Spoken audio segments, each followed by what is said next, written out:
High everyone, good evening all of you. Welcome to Sahaj Path. আমি তোমাদের সাথে আলোচনা করছিলাম ইন্ডিয়ান পলিটির ডিফারেন্ট যে চ্যাপ্টারগুলো, সেই চ্যাপ্টার ওয়াইজ এমসিকিউ।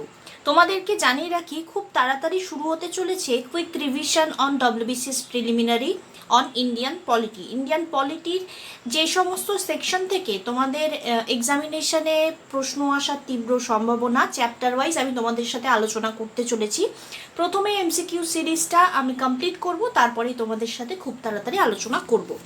যারা এখনো পর্যন্ত আমাদের সাথে যুক্ত হওনি তারা আমাদের সাথে যুক্ত হয়ে যেতে পারো। একটি মাত্র সাবস্ক্রিপশনের মাধ্যমে চ্যানেলটিকে জাস্ট সাবস্ক্রাইব করে দাও এবং পাশের বেল আইকনটিকে প্রেস করতে ভুলো না। তো আমরা যে আলোচনা করছিলাম ফান্ডামেন্টাল রাইট নিয়ে, ফান্ডামেন্টাল রাইটের আজকে পার্ট 2। আজকের প্রথম প্রশ্ন আমরা দেখে নিই। Right to education relates to, right to education অর্থাৎ শিক্ষার অধিকার কততম আর্টিকেলে ব্যাখ্যা করা আছে?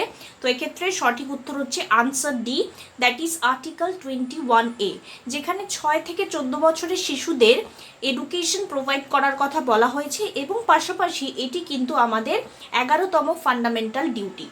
এবং তোমরা নিশ্চয়ই জানো এটি 86 কনস্টিটিউশনাল অ্যামেন্ডমেন্ট অ্যাক্ট 2002-তে অ্যাড করা হয়েছে অ্যামেন্ডমেন্টের মাধ্যমে। পরবর্তী প্রশ্ন, right to education is, right to education কী ধরনের রাইট? তো এক্ষেত্রে fundamental right, legal right, different option তোমরা পাবে।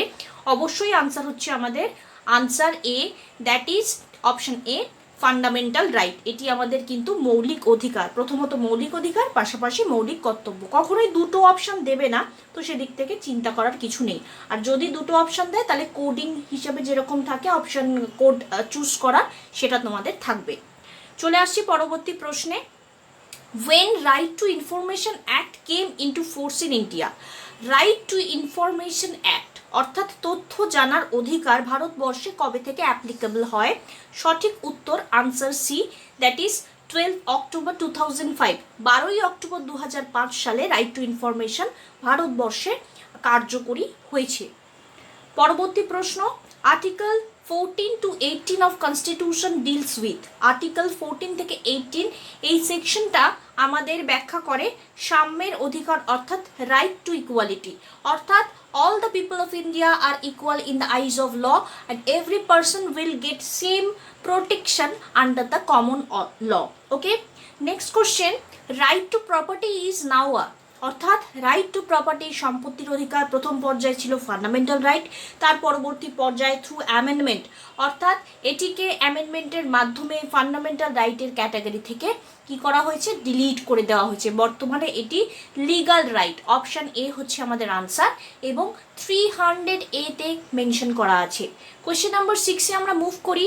Which among the following is not among 6 fundamental rights provided by the constitution, অর্থাৎ ফান্ডামেন্টাল রাইটসের রেসপেক্টে দেখো 6 ফান্ডামেন্টাল রাইটস অনেক সময় লেখা থাকতে পারে, এটা অ্যাকচুয়ালি কিন্তু ফান্ডামেন্টাল রাইটসের ফ্রিডমের কথা বলছে। আর্টিকেল 19-এ যে 6টা ফান্ডামেন্টাল রাইটের ক্যাটাগরিতে যে ফ্রিডমের কথা ইনশিওর করছে, তার মধ্যে এক্ষেত্রে রাইট টু প্রোটেস্ট এটা কিন্তু আমাদের ফ্রিডমের ক্যাটাগরিতে নয়। তোমাদের কনফিউজ করার জন্য এরকম প্রশ্ন অনেক সময় আসতে পারে, তোমরা কিন্তু এক্ষেত্রে কনফিউজ হয়েও না।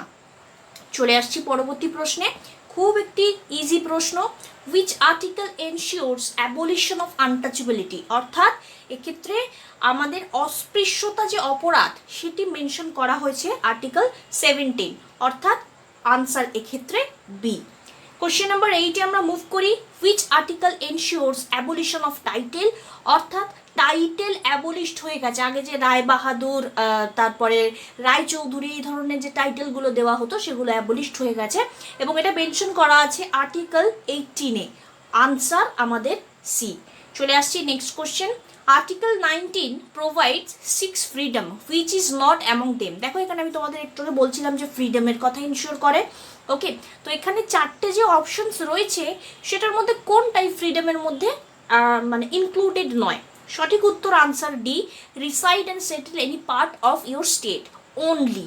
তো এখানে স্টেট ওনলি এটা কিন্তু হবে না, reside and settle any part of India, anywhere, ইন্ডিয়ার ভারতবর্ষের টেরিটরির আন্ডারে আমরা যে কোনো জায়গায় সেটেল হতে পারি, রিসাইড করতে পারি। ওকে, বসবাস করতে পারি বা সেটেল হতে পারি। তো সেক্ষেত্রে পার্টিকুলার যে স্টেটে থাকতে পারবো এরকম কিছু মেনশন করা নেই।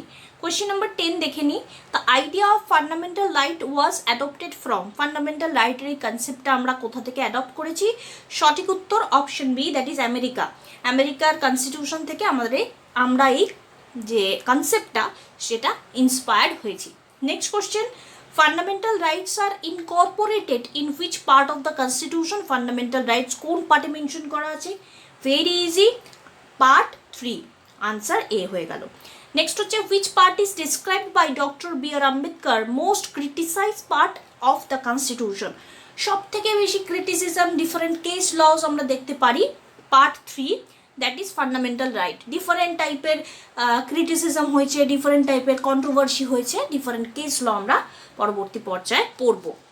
নেক্সট হচ্ছে, which fundamental right deleted by 44th constitutional amendment act?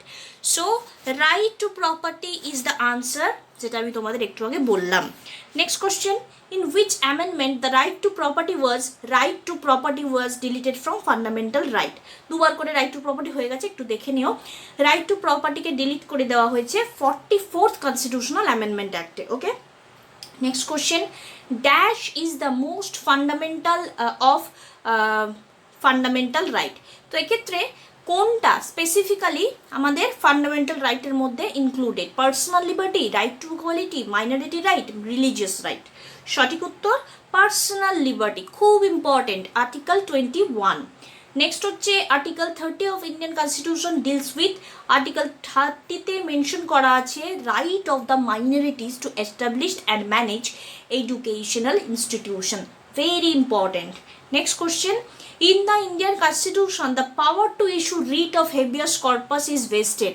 তো হেভিয়াস কর্পাস স্পেসিফিক্যালি এক্ষেত্রে সুপ্রিম কোর্ট এবং হাইকোর্টে, অর্থাৎ 3-2, দ্যাট ইজ 32তে আমাদের যদি ফান্ডামেন্টাল রাইটস ভায়োলেশন হয় আমরা সুপ্রিম কোর্টে যেতে পারি, 226-এর আন্ডারে আমরা হাইকোর্টে মুভ করতে পারি, 5টা রিটের আন্ডারে: habeas corpus, mandamus, certiorari, prohibition and Q1 and 2। Okay, next question, which of the following writ is issued by an appropriate judicial body in order to free a person who has been illegally detained? illegally detained মানে অবৈধভাবে আটক করে রাখা হয়েছে কোনো ব্যক্তিকে, তাকে ছেড়ে দেওয়ার কথা বলে।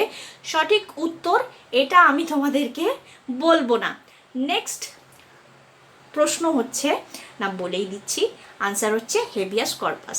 নেক্সট কোশ্চেন চলে আসছি, which of the following fundamental right is guaranteed only the citizen? তো এক্ষেত্রে সিটিজেনদের জন্য freedom of speech and expression, কারণ এটা কিন্তু নন সিটিজেনদের জন্য অ্যাপ্লাই হবে না। এবং তোমাদের জন্য যেটা আজকের শেষ প্রশ্ন, fundamental right guaranteed in the constitution can be suspended proclamation of national emergency? এমার্জেন্সির সময় কিন্তু ফান্ডামেন্টাল রাইটস সাসপেন্ড করা হয়। তো তোমাদের জন্য যেটা আমার প্রশ্ন, কোন পার্টিকুলার আর্টিকেলটাকে সাসপেন্ড করে দেওয়া হয়? এক্ষেত্রে আজকে স্লাইডে একটুখানি গন্ডগোল হয়েছে, তোমরা একটু দেখে নিও, ম্যানেজ করে নিও। ভিডিওটি দেখার জন্য ধন্যবাদ, এবং ভিডিওটি ভালো লাগলে একটি লাইক করো, কমেন্ট করো এবং বন্ধুদের সাথে শেয়ার করো। খুব তাড়াতাড়ি পার্ট 3 নিয়ে আলোচনায় আসছি। Till then, take care.